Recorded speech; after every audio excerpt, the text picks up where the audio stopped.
بسم الله الرحمن الرحيم الحمد لله رب العالمين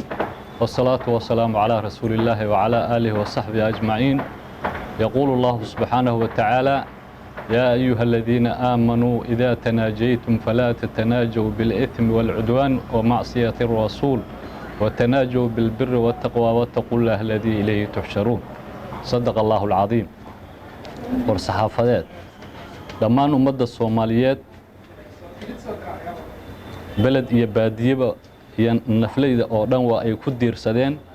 waa ayna ku qabowsadeen roobabkii ka da'ay dhammaan gobolada Soomaaliya ee dalka. waana wax mudan in loogu shukriyo nimcadaas qaaliga Allah subhanahu wa ta'ala ee nimcadaas nagu manaystay. wuxuu xisbigu si gaar ah la wadaagayaa kana walaacsan yahay dhibka iyo dhibaatada ba'an ee bulshada Soomaaliyeed gaar ahaan gobolka Hiiraan iyo maamulka Hirshabeelle iyo maamulka Koonfur Galbeed ilaa Jubbaland ee ay maraan wabiyada Shabeelle iyo Juba dhibaatooyinka ka soo gaaray dadweynaha oo geerida iyo barakaca baahsan ee in badan la ildaran yihiin gaajada iyo hoy la'aanta gaar ahaan magaalada Beledweyne. sidoo kale waxaa laga cabsi qabaa in cudurrada duumada iyo shuban biyeedku ka dilaacaan goobaha loo qaxay gaar ahaan caruurta da'doodu ay yar tahay maadaama goobahaas aysan ka jirin oo ay ka jirto nadaafad darro iyo hoy la'aan. xisbigu wuxuu soo dhaweynayaa guddiga heerka wasiir ee ay magacawday xukuumaddu iyo dadaalka ay wadaan maamul goboleedyadu gaar ahaan maamulka Hirshabeelle ee lagu gurmanayo dadweynaha goboladaas walow ay xukuumadda iyo maamulkuba ka gaabiyeen howl horay loo qaban karay oo laga hortagi karay fatahaadahan. xaqiiqda dhabta waxa jira dhibka jira waxa weeye markii dhibaata ay dhacdo ayaa maaragtay isku day laakiin waxaa habboon in dhibaatadu intay dhicin laga hortago oo maadaama roobka iyo marxalada roobka markuu da'o ay dhibaatooyinkan oo kale ay dhacaan in hore loogu diyaar garoobo ayay ahayd laakiin dhibaatadii markay dhacday ayaa ka bacdi go'aan la qaatay. arrinkaasna waxaa muuqata si aad ah in looga gaabiyey hawsha hadda socotana ay culeyskeeda iyo inta ay la eg tahay aan xog badan laga hayn qiimeyn weyn lagu sameyn. xisbigu wuxuu ugu baaqayaa walaalaha Soomaaliyeed meel kastay joogaan gaar ahaan ganacsatada iyo inta Allah subhanahu wa ta'ala wax siiyay inay la garab istaagaan walaalahooda Soomaaliyeed gurmad hagar la'aaneed oo aynan cid ku halaynin maanta dhibaatada haysata shacabka reer Beledweyne iyo gobolada ay maraan wabiga Shabeelle iyo wabiga Juba iyo inta waxyeelada fatahaada wabiyada la dhibaataysan. waana waxaan isku leenahay islaamnimo, Soomaalinimo iyo dadnimo.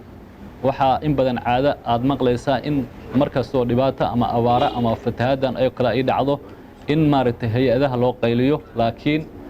Soomaalida alxamdulillah waa dad maaragtay haddii la dareensiiyo oo wacyigelin laga sameeyo gurmadka iyo isu gurmadka ugu wanaagsan. sidaas darteed arrinkan maanta waa laga marmaan in dhammaan qaybaha bulshada ay u gurmadaan arrinkaas. waxaan ugu baaqaynaa siyaasiyiinta Soomaaliyeed oo caadaystay ku takrifalka gaar ahaaneed iyo laaluushku bixinta hantida qaranka ee dadka iyo dalka lagu horumarin lahaa inay soo celiyaan oo dadka dhibaataysan wax ka siiyaan. waxaa xusid mudan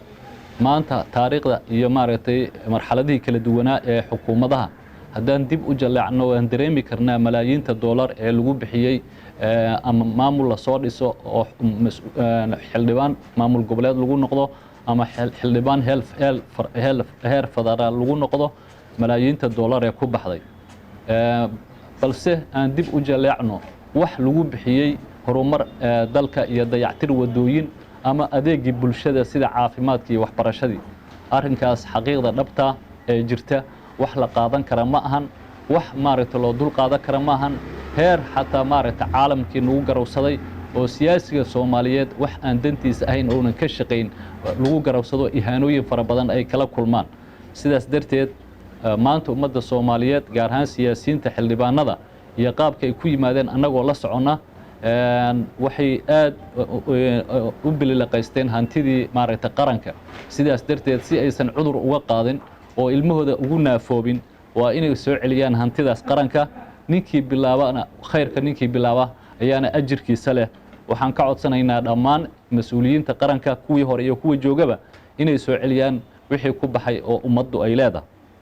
waxaan xasuusinaynaa in la gaaray waqtigii la iska qaban lahaa oo lala xisaabtami lahaa kuwa boobaya canshuurta dalka dakhli ahaan uga soo xaroota iyo kaalmooyinka dibadda laga helo ee ay bixiyaan dowladaha aynu saaxiibkana shacabka Soomaaliyeedna wuu ka gudbay marxaladii lagu hogaami jiray anigu laaluush